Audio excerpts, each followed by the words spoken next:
In this video, we will learn about the chapter Lifelines of National Economy. The pace of development of a country depends upon the production of goods and services, as well as their movement over space. Therefore, efficient means of transport are prerequisites for fast development. Apart from transport, the ease and mode of communications, like telephone and internet, makes the seamless flow of information possible. Today, India is well linked with the rest of the world despite its vast size, diversity, linguistic and socio-cultural plurality. The trades from local to international levels have added to the vitality of its economy. It has enriched our life and added substantially to growing amenities and facilities for the comforts of life. Now, let's learn about transportation. Transport plays an important role in the economy. Transport connects producers with consumers by facilitating the movement of raw materials to factories and finished products to markets. It enables access to a wider range of resources and markets, fostering economic growth and trade. Efficient transport networks support competition, specialization, and the smooth functioning of supply chains. Without effective transport, local resources would limit production and hinder economic development. Let's see the types of means of transport. We have, first, land transport, that includes roadways, railways, and pipelines. Then, we have water transport, that includes inland and overseas. Lastly, we have air transport, which includes domestic, international, and public undertaking. Let's start with the land transport.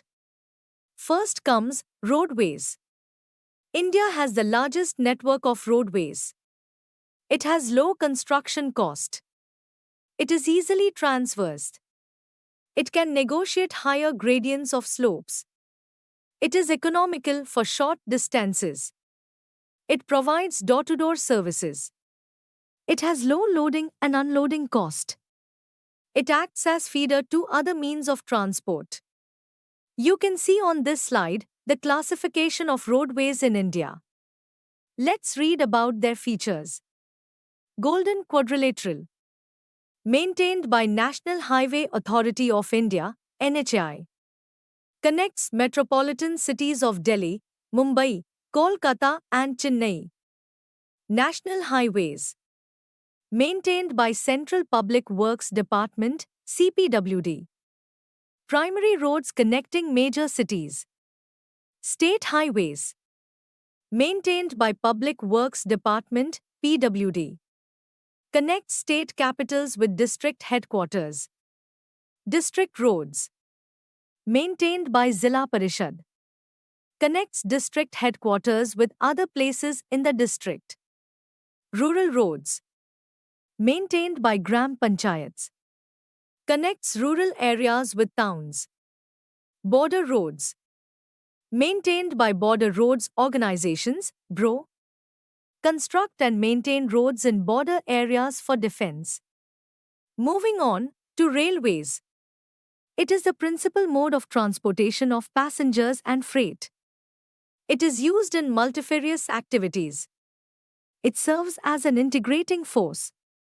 It has accelerated development. It is excellent for long distances. It can carry bulky and heavy freight. Lastly, pipelines. It is the principal mode of transport in water, gas and minerals in the form of slurry. It has high laying cost and low running cost. It reduces transshipment delays. Leakages are easily detected using pipelines.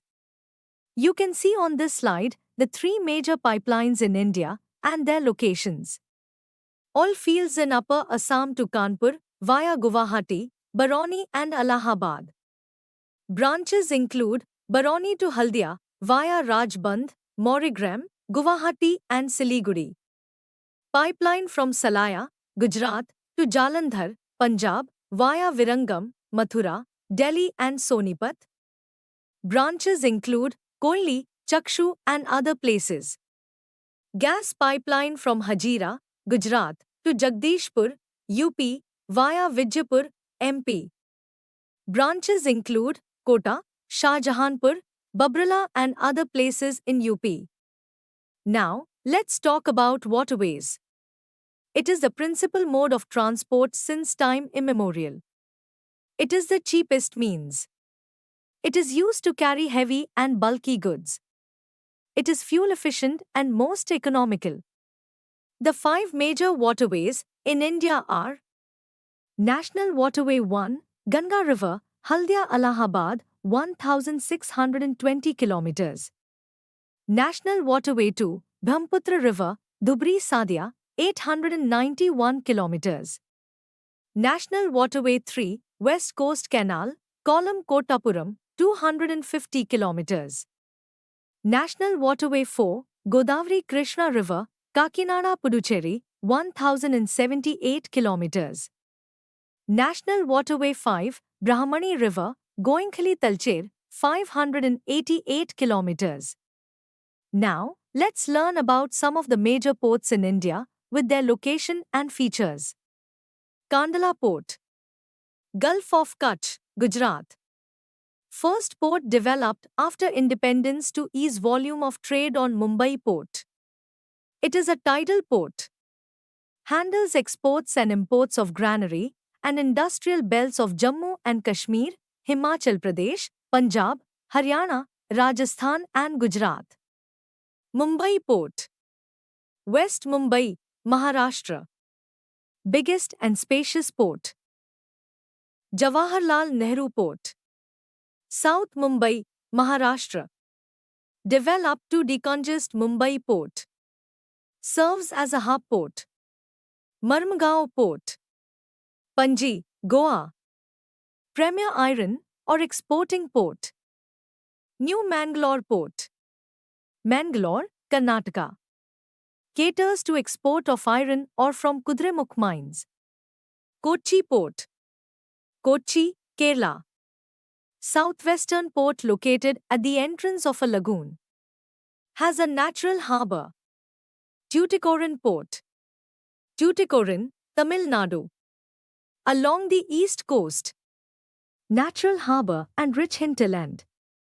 Caters to a variety of cargoes to Sri Lanka, Maldives, etc. Chennai Port, Chennai, Tamil Nadu. Oldest artificial port. Ranks next to Mumbai Port in terms of volume of trade and cargo. Vishakhapatnam Port, Vishakhapatnam, Andhra Pradesh. Deepest, landlocked and well-protected port. Outlet for iron or exports. Paradweep Port, Jagat Singhpur, Odisha. Specializes in export in iron ore. Kolkata Port, Kolkata, West Bengal. Inland riverine port. Tidal port. Serves large and rich hinterland of Ganga-Brahmaputra basin. Haldia Port, Kolkata, West Bengal. Developed as subsidiary port to relieve pressure on the Kolkata port. Moving further, let's see airways. It is the fastest, comfortable and prestigious mode of transport. It is best suitable for difficult terrains. It provides domestic and international air services. It was nationalized in 1953. It operates private, scheduled and non-scheduled services. It is also used for offshore drilling operations.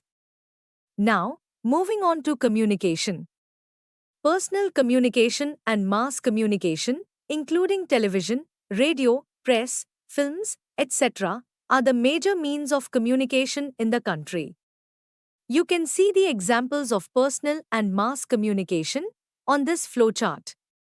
Now, let's talk about trade. Trade between two countries is called international trade.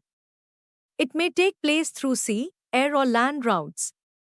The advancement of international trade of a country is an index to its economic prosperity.